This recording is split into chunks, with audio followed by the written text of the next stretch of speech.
Assalamualaikum warahmatullahi wabarakatuh. Saya Rosita Sapiti dari Universitas Pancasakti dengan nomor NIM 1872250057. Di sini saya akan memaparkan tugas UAS dari mata kuliah Metodologi Penelitian dengan dosen pengampu Dr. Ayu Nurul Amelia, Eskom MPT. Di sini saya akan menjelaskan tentang pengaruh lingkungan sekolah terhadap kemampuan siswa dalam menguasai ilmu pengetahuan sosial. Adapun pendidikan yakni semua dampak di mana diusahakan sekolah pada peserta didik di mana dialokasikan sehingga memiliki kemampuan optimum serta kognisi pada hubungan serta tugas sosial mereka. Pendidikan yakni upaya sadar dilaksanakan pemerintah sepanjang hayat yang berlaku dalam sekolah ataupun di luar sekolah dari kegiatan bimbingan belajar, latihan ataupun pengajaran guna menyediakan peserta didik agar berhasil menjalankan peranan di masa yang akan datang di dalam berbagai lingkungan hidup dengan tepat. Menurut Ki Hajar Dewantoro, pendidikan adalah upaya memajukan budi pekerti, pikiran serta jasmani anak supaya bisa memajukan kesempurnaan hidup selaras akan penduduk serta selamanya. Adapun maksud adalah prosesnya pendidikan yang semakin tinggi bertujuan untuk membentuk hidup seseorang menjadi lebih sempurna atau lebih baik sehingga manusia mampu beradaptasi dengan alam dan orang-orang sekitarnya. Indonesia yakni negara berkembang di mana terus berusaha agar memperbaiki diri, negara di mana bisa mencerdaskan kehidupan bangsa dan mensejahterakan kehidupan rakyatnya. Di sini lingkungan sekolah juga berperan penting dalam proses pembelajaran karena suasana sekolah yang positif akan menumbuhkan lingkungan belajar yang produktif. Selain itu, di dalam kelas seorang siswa juga dapat memperoleh pengalaman baru di luar lingkungan belajar. Anak-anak yang berinteraksi di kelas mungkin lebih mudah berbagi ide dengan teman sekelasnya. Dari Tulus to setting sekolah dipandang menjadi setting pendidikan formal siswa didik dan memperluas pengetahuan mereka melalui berbagai kegiatan pembelajaran. Adapun pengertian interaksi belajar mengajar, kata interaksi belajar serta mengajar yakni bagian melalui interaksi belajar mengajar secara etimologis. Kata antar dan tindakan terlibat dalam interaksi. Makna interaksi adalah tindakan timbal balik, koneksi, dan pengaruh belajar dan mengajar. Tidak bisa dipisahkan baik belajar serta mengajar. Mengacu akan apa individu lakukan untuk belajar. Interaksi belajar mengajar antara siswa serta guru yakni aktivitas sosial sebab komunikasi sosial antar siswa pada gurunya atau sekelompok orang.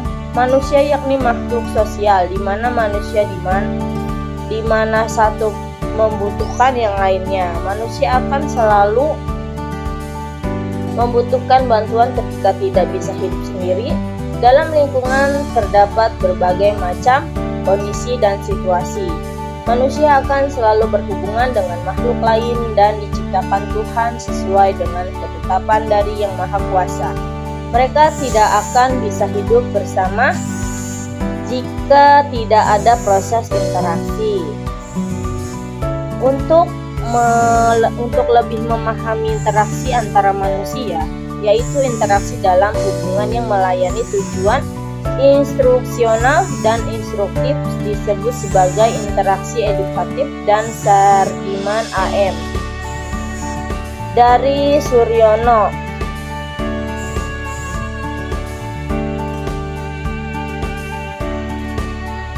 mengatakan hubungan antara murid serta guru di dalam sistem pengajaran disebut interaksi edukatif di dalam upaya untuk menciptakan lingkungan belajar mengajar sesuai kegiatan pendidikan serta pengajaran. Kontak pendidikan merupakan komponen yang sangat penting.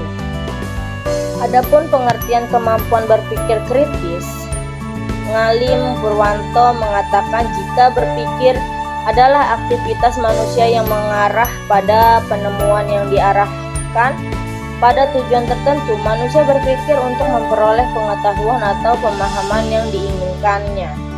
R.H. Ennis mengklaim bahwa berpikir kritis adalah disengaja dan introspektif karena menekankan memilih apa yang harus dipercaya atau dilakukan jika seseorang memiliki disposisi dan keterampilan yang dapat dianggap sebagai kualitas dan ciri pemikiran kritis dapat dicapai dengan lebih mudah.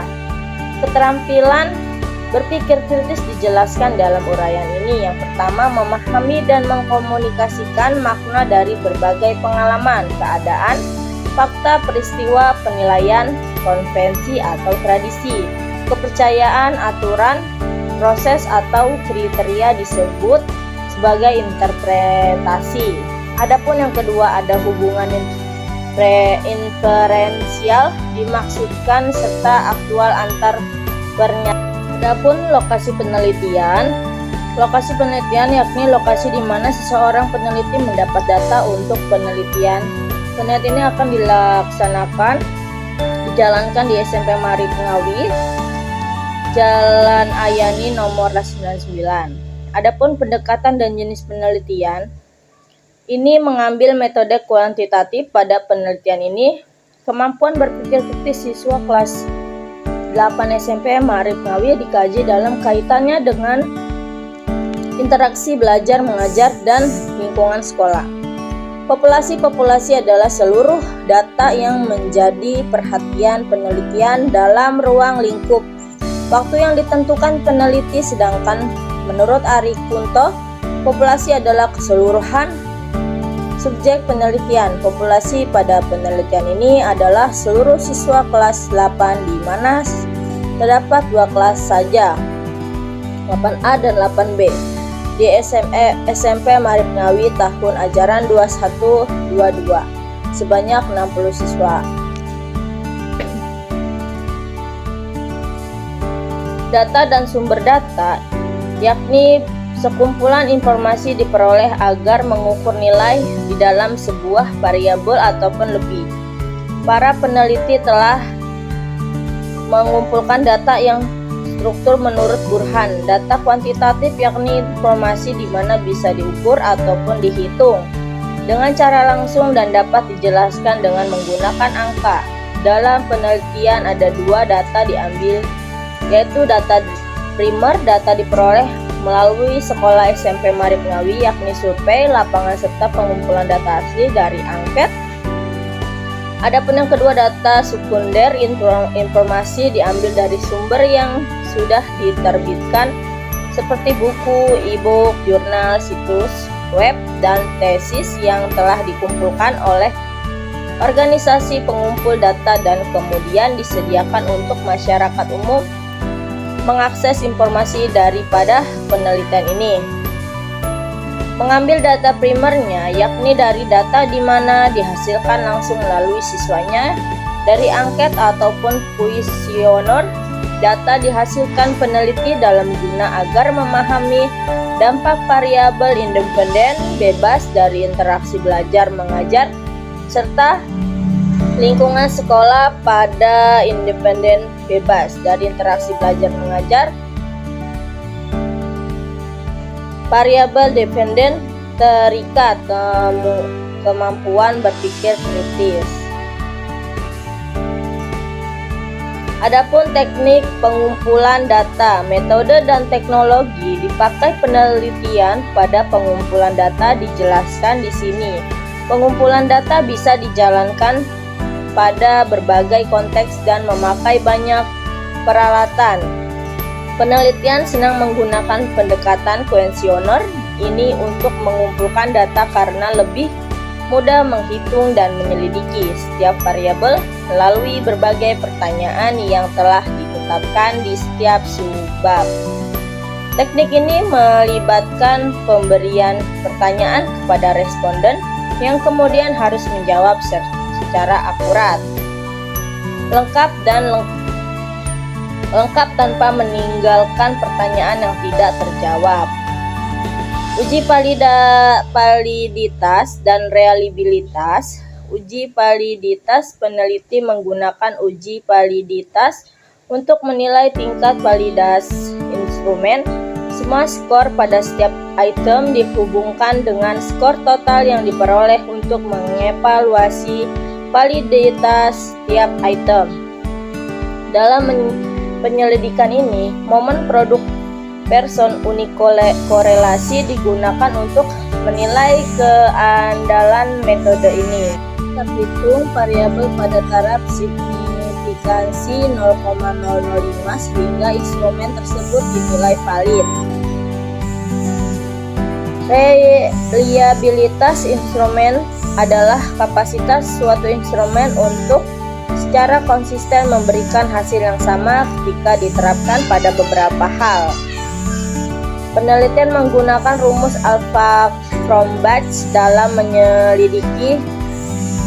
penyelidikan ini untuk menilai ketergantungan instrumen seperti yang ditunjukkan sebagai berikut, yaitu R11 sama dengan KK diambil 1, 2T, 2T. Keterangan R11 reliabilitas instrumen, K-nya sama dengan banyaknya varian butir. Baik, itu saja yang dapat saya sampaikan, kurang lebihnya mohon maaf. Assalamualaikum warahmatullahi wabarakatuh.